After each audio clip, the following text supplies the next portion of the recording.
Pour écrire l'anti-manuel de littérature, qui est mon dernier livre, j'ai d'abord réfléchi à ce qui manquait pour moi dans les manuels de littérature, ceux que j'ai pu pratiquer comme enseignant.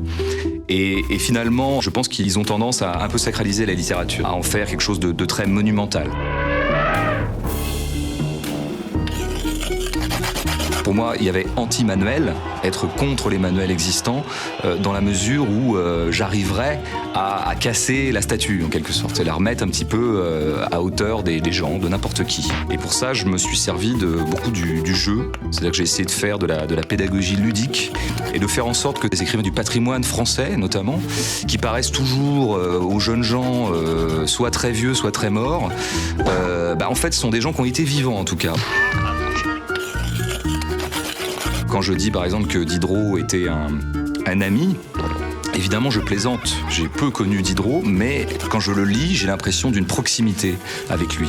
Et c'est cette proximité que j'ai voulu établir entre le lecteur de l'anti-manuel et la littérature.